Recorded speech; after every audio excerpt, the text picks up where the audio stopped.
señores, aquí estamos de regreso con Matinal. Gracias por la sintonía. César Dargan, vicepresidente ejecutivo del Consejo Nacional de la Empresa Privada CONEP, se encuentra con nosotros en esta mañana a propósito de tantos temas importantes que hemos tenido en las últimas semanas y bueno, quisimos profundizar en algunos de ellos. Y dicen que César que maneja todos esos temas. Sí. No. Yo estoy segura de que nos puede arrojar mucha luz sobre muchos de ellos. César, bienvenido. Buenos días, qué bueno estar tan pronto con ustedes de nuevo. Gerardino, tenía mucho que no te... Así es, mucha gente se pregunta, pero antes daba tanto trabajo conciliar un aumento hasta de un 5%. Ahora, ¿qué pasó? Que ese aumento fue, dicen algunos, que no es tal el aumento, pero 59%, 19%, 11%. ¿Qué pasó ahí? Yo creo que esta es la primera vez que la negociación del salario mínimo se da en las condiciones que nosotros estamos enfrentando, condiciones completamente adversas. Si nosotros tomamos como referencia los indicadores del año pasado, fue un año duro para todos. Fue un año duro para los empresarios, fue un año duro para los trabajadores y evidentemente para el gobierno de mantener cierto nivel de estabilidad. Entonces las condiciones eran adversas. Por otra parte, si nosotros echamos un vistazo a la región, lo que vemos es inestabilidad. Vemos convulsión, vemos procesos políticos y sociales que generan precisamente mucha incertidumbre.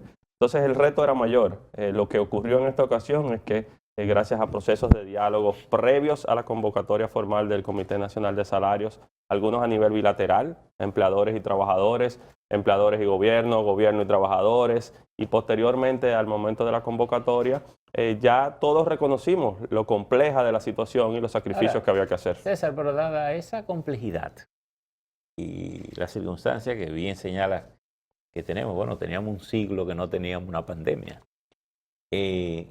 ¿Cuál es la mano que mueve la cuna como para haber acotejado todo? Porque como bien dice Geraldino, los aumentos fueron 11% a los más chiquitines, 19% a los pequeños, a los grandes, no, 22 a los grandes y 59% a las empresas medianas. Es decir, ¿cómo se estructuró esas escalas? ¿Y cuáles fueron los factores que se consideraron? Y quizá precisamente, Percio, es lo que hace falta explicar más, porque esto no fue una coyuntura, no fue que este año esto ocurrió por primera vez. Ajá. En la República Dominicana existe el Comité Nacional de Salarios. El Comité Nacional de Salarios lo contempla el Código Laboral y en adición tiene reglamentación que fundamenta cómo opera. El Comité Nacional de Salarios tiene una composición tripartita, en partes iguales, es decir, no es el gobierno que decide vamos a aumentar los salarios, no son los empresarios que ponen las condiciones, no son los trabajadores, no, es una mesa tripartita. El tripartismo es la base fundamental de los temas laborales a nivel mundial. Entonces ese comité se convoca cada 2 años y hay diferentes categorías. Por ejemplo, el sector turismo tiene su propia dinámica, el sector zona franca tiene su propia dinámica, el sector construcción y así sucesivamente. La que se revisó ahora es el salario mínimo de los no sectorizados. Esto incluye las industrias, los comercios, los servicios, la gran parte, la mayor cantidad de las micro y pequeñas empresas. Entonces es una porción importante del mercado laboral. Entonces lo que ocurre es que el comité se reúne. De hecho, es un comité que enfrenta debilidades estructurales acumuladas en el tiempo. Porque esto no debe ser una rebatiña, esto no debe ser, Gerardino, como mencionabas, un ente de conflicto. Años anteriores, ustedes duraban semanas aquí hablando de que si se pusieron de acuerdo, que si los sindicalistas se pararon, que los empresarios no hicieron. Eso no debe ser así. Nosotros deberíamos tener algo casi automático, que sobre la base de algunos indicadores, qué ocurre con la inflación, cómo va la canasta básica, cuál es el rendimiento que tienen las empresas, cuál es la carga laboral que se está pagando. Entonces, sobre la base de eso, que los ajustes den incertidumbre al trabajador. Sí, pero aún así, no se está, o sea, con los aumentos disponibles no se satisface la canasta básica, ni siquiera la mínima. Bueno, nosotros tenemos, hay varias cosas a tener en cuenta. Recientemente, en el día de ayer, me parece, el Banco Central hizo una publicación en torno a la situación del mercado laboral en la República Dominicana. Hoy sale en los medios. Me parece interesante que el Banco Central señala que a la fecha todavía hay 192.000, alrededor de 192.000 puestos de empleo que no se han recuperado si lo comparamos con diciembre del 2019, justo antes de la pandemia. Si no aparecen como puestos de empleo es porque se perdieron, porque son trabajadores que cesaron en sus labores. Ahora bien, sumémosle a eso que el año pasado, a mediados de año, nosotros tuvimos sobre 1 millón de trabajadores que no habían perdido los puestos de trabajo, pero estaban afectados. Cerca de 800.000 en el fase 1 que estaban suspendidos de sus empleos y un número entre 300, 400 en el fase 2 que, aunque estaban trabajando, pero estaban recibiendo un subsidio para poder contrarrestar lo que estaba ocurriendo. Entonces, en esa situación, y ahora plenamente en un proceso de recuperación, con muchísimos factores a determinar, porque gracias a Dios el país avanza en un plan de vacunación, gracias a Dios los indicadores generales de la pandemia se han ido estabilizando, pero hemos visto en otros países rebrotes. Todo eso que hemos recorrido podría volver atrás. Medidas muy fuertes en estos momentos conllevarían otros efectos. En la República Dominicana nosotros, señores, tenemos niveles altísimos de informalidad que se dispararon aún más el año pasado y llegaron al 57%. Eso significa que más de la mitad de la economía dominicana está en la informalidad y precisamente en esas micro y pequeñas empresas que no pueden cumplir con las obligaciones que se establecen. César, pero parte y efectivamente, como tú dices, estuvimos positivamente sorprendidos de ver que salió un resultado del Comité Nacional de Salarios, pero digamos que con una nube de incertidumbre y con falta de información respecto a cómo se llegaron a esos porcentajes, particularmente el de las medianas empresas, que triplica prácticamente a los demás, y segundo, vino acompañado de un proceso de reclasificación de las empresas, que para la inmensa mayoría de los ciudadanos es un concepto extraño que no entienden qué tipo de implicación tiene. Háblanos un poco de cómo se acordaron estos números y por qué se cargó de una forma tan contundente a las empresas medianas. Y aquí, Laura, lo ideal es referir a las fuentes oficiales, porque sería por parte del gobierno que debería establecerse, y creo que a través de las redes, por ejemplo, del Ministerio de Trabajo, de la Presidencia, se ha compartido algo de información, pero al parecer el tema es complejo. ¿Qué sucede? Si nosotros dividimos en partes el mercado, la economía de la República Dominicana, vamos a tener diferentes tamaños de empresas. Tenemos micros, pequeñas, medianas, grandes empresas, en función de cuántos trabajadores tienen, cuántas ventas realizan esas empresas. Entonces, durante años, esa clasificación de nuestras empresas tenía 3 categorías. Eran las pequeñas, las medianas y las grandes. Desde el año de 2017 tenemos en la República Dominicana una ley que llama a reclasificar y a incluir una nueva categoría de empresas, las micro. Eso no había ocurrido en revisiones salariales anteriores por diferentes razones, pero en esta ocasión creo que uno de los logros que se ha dado es precisamente transparentar cuál es esa composición.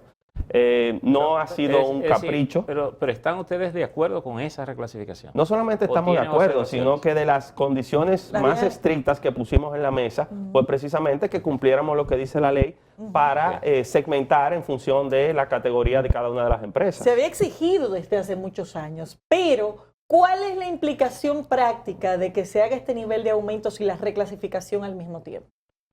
En algún había que hacer la reclasificación. Y cada 2 años hay que hacer el aumento de salarios. Podría ser más traumático si no se hacen ambos procesos de manera conjunta. Y lo que hicimos fue una aproximación. Primero, al confirmar algo lamentable, las cifras en República Dominicana son bastante frágiles. Y nosotros, por ejemplo, veíamos, no mucho, pero veíamos contradicciones entre las cifras de la Tesorería de la Seguridad Social y las cifras del propio Ministerio de Trabajo, del CIRLA.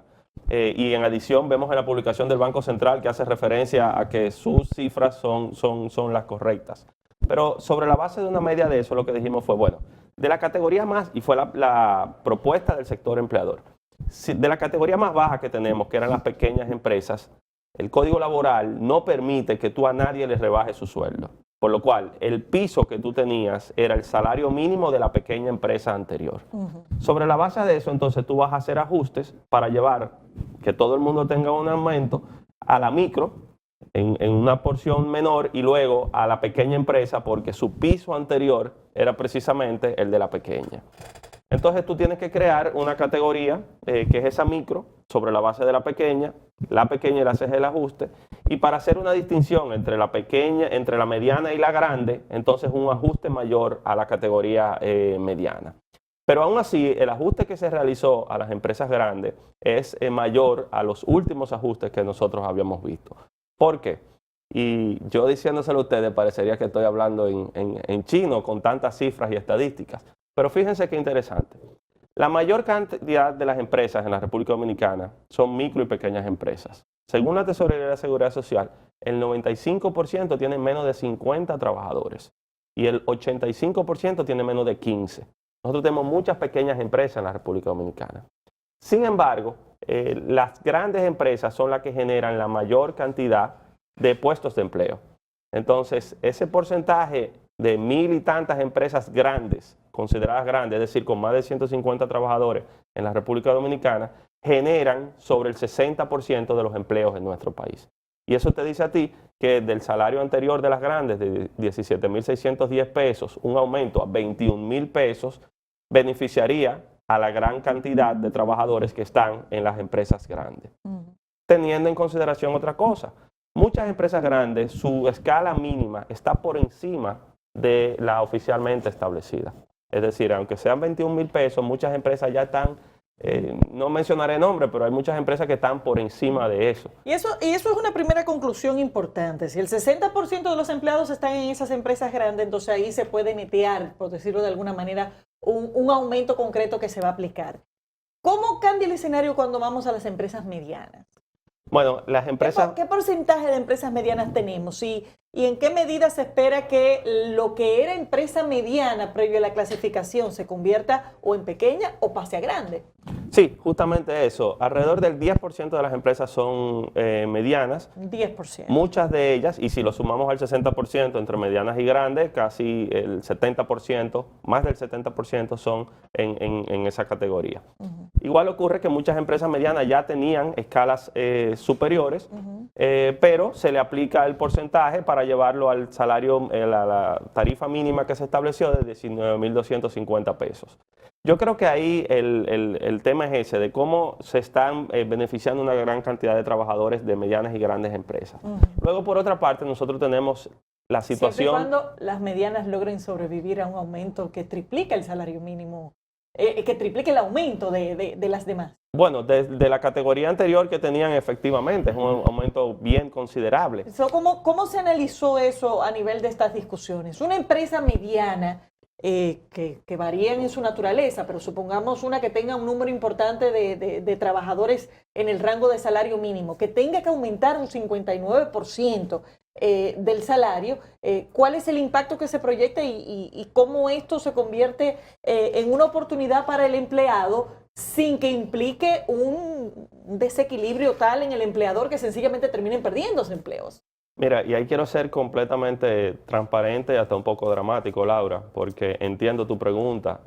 Tanto el presidente del CONEP, Pedro Brache, como yo hemos repetido en múltiples ocasiones que aquí se ha hecho mucho más de lo posible, pero se ha hecho lo necesario ante estas circunstancias. ¿Qué sucede con las empresas medianas? Bueno, que alrededor del 10% de empresas son medianas. Esa categoría va de 50 trabajadores a 150 trabajadores. Ese es su rango. Muchas de ellas ya tenían escalas de salario mínimo que se combinaban con las grandes, es decir, por encima de lo que ahora se tiene. Entonces, es una decisión difícil tanto para grandes, pequeñas, medianas, microempresas, pero era la única forma de establecer una clasificación y de producir un aumento que pudiese beneficiar a la mayor cantidad de trabajadores. Si estamos viendo arriba la imposibilidad de poder cumplir, abajo también, en las pequeñas y micro, estamos viendo un riesgo mayúsculo y estamos conscientes de ellos. Y es que en la medida que se mantengan en República Dominicana los niveles de cargas laborales que nosotros tenemos, o que se establezcan condiciones que las empresas no puedan cumplir, o desaparecen o caen en la informalidad. Y en ambos casos son conclusiones muy perjudiciales para nuestro sistema. Pero con este aumento, la micro, especialmente la micro es una empresa que funciona casi en la mayoría de los casos de manera informal. No hay control de si paga o no paga lo establecido. Bueno, las que estamos tomando en consideración ahora son las formales, porque son de las que hay alguna información cierta. Y hay alrededor de 245,000 trabajadores que están en microempresas. Y eso es algo importante, formales.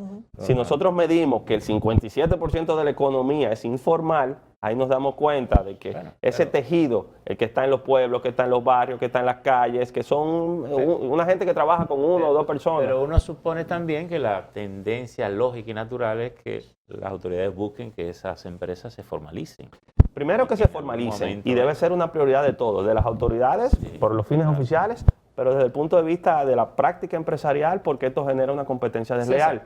Estos aumentos de salario también implican una carga adicional con la seguridad social, el pasivo laboral, todo eso está enredado. En la agenda está el proyecto de reformar la seguridad social, con algunos temas que se quedaron frisados en el tiempo, como el tema de cesantía, que es una cosa que no se le ha encontrado salida. ¿En qué está ese proyecto de reforma de la seguridad social? ¿Qué tanto hemos avanzado? ¿Y cuáles serían los puntos de preocupación para el sector empresarial en esta materia? Y efectivamente, conectando ambos temas, quiero que quede claro de que parte de las consideraciones a tener en cuenta de este ajuste salarial es precisamente los altos niveles de cargas laborales que tenemos en la República Dominicana. Un 64% cuando nosotros tomamos en cuenta las previsiones precisamente, por ejemplo, de cesantía, de preaviso, las cotizaciones de la Seguridad Social, de la ARL, del Infotep, las bonificaciones establecidas en el código, que tienen las empresas todo lo aquí. que se tiene son 64% adicional al aumento que se ha hecho.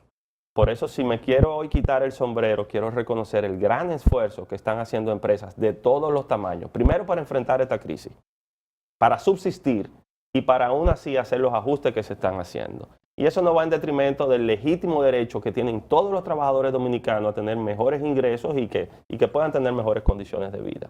Entonces, este ajuste salarial también debe ser la antesala de la discusión de lo que plantea Percio, que es y ha sido convocado por el presidente de la República a concertar un gran pacto social que incluya otros aspectos.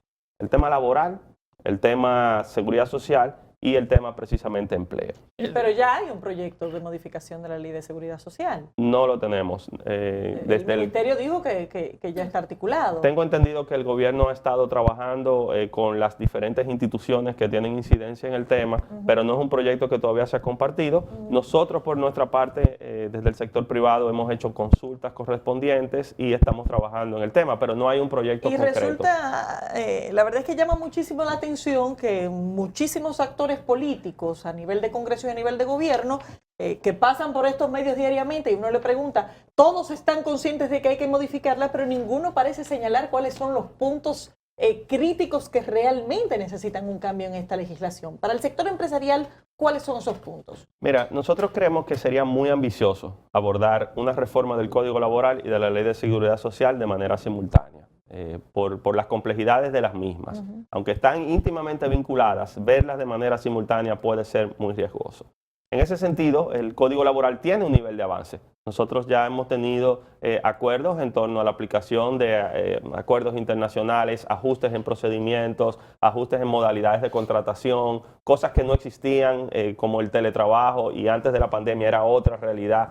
Entonces, hay un nivel de avance, evidentemente, en una de las modalidades de determinación del contrato de trabajo, que es la que es de manera unilateral por el empleador y que genera un derecho al trabajador, que es la cesantía, todavía no hay acuerdo. Pero también hay opciones a discutir. Por eso, si priorizáramos, deberíamos iniciar por una discusión del Código Laboral que nos lleve hasta donde podamos llegar y un código del año de 1992 lo convirtamos en un código actualizado.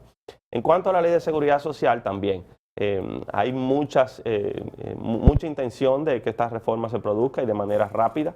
Nos preocupan algunas corrientes populistas que podrían llevar a desbaratar un sistema que requiere mejorías profundas, pero que también ha venido construyéndose a lo largo de estos últimos 20 años y hoy es un sistema maduro. Nosotros estamos al tanto de las vistas públicas que se están haciendo en el Congreso Nacional, pero al mismo tiempo de este llamado del presidente de la República. ¿Ustedes están de acuerdo con lo que ha planteado el gobierno de que las alzas en los precios de artículos de consumo básico y parte de la inflación que ha llegado a 2 dígitos, todo en la gran mayoría depende de cuestiones, de situaciones del exterior. ¿O ha habido también un mal manejo aquí de esa parte? Cuando hemos evaluado los efectos preliminares de esta pandemia, nos hemos dado cuenta de que la República Dominicana ha tenido ventajas competitivas con el resto de la región. Y una de ellas precisamente es que ha permitido que no exista desabastecimiento en el mercado local, gracias precisamente a la continuidad con esfuerzos de muchas industrias y muchos productores en nuestro país. Y por otra parte, que tampoco exista escasez, especulación de precios. Y eso está ahí íntimamente vinculado. Ahora bien, hay muchos factores, sobre todo de materias primas, que nosotros no producimos en República Dominicana, que dependemos de lo que ocurre en el exterior, de los costos que genera la logística para traer esa materia prima, que se ha visto también afectada por aumentos de demanda post pandemia, y eso tiene un impacto directo en la República Dominicana y es lo que hemos visto provisionalmente reflejado. Pero entendemos que eso son cosas que deben volver a sus niveles de normalidad. ¿Ha ido mejorando eso, César? Por ejemplo, el transporte, el suministro, los precios de algunas materias primas. Ha ido mejorando y por eso cuando tuvimos diálogo con el gobierno recientemente, los planteamientos que hicimos y fueron aceptados y anunciados por el presidente era que las medidas que se tomaran tuvieran un carácter coyuntural, no algo permanente, y que fueran dirigidas al consumidor y a los sectores más vulnerables. Si esto ocurre, nosotros podemos pasar esta baja que hemos tenido y poder recuperar los caminos que tenemos por delante. César, tenemos que cerrar. ¿Hay alguna convocatoria para la discusión de este pacto social? Sí, el Consejo Consultivo de Trabajo ha estado reuniéndose, se vio interrumpido por las discusiones del salario. En los próximos días debe retomar el trabajo. En el Congreso Nacional se están haciendo vistas públicas. Entendemos que ambos procesos deben coincidir. No el gobierno por un lado, el Congreso por otro, los empresarios por otro, no. Todos debemos estar en una mesa y posiblemente la más legítima sea la convocada por el presidente de la República. Gracias, César, por estar con nosotros. Despedimos Gracias. a César Dargan, vicepresidente ejecutivo del Consejo Nacional de la Empresa Privada. Despedimos también la entrega del día de hoy. Gracias por la sintonía. Nos vemos mañana. Carlito, pero por Dios.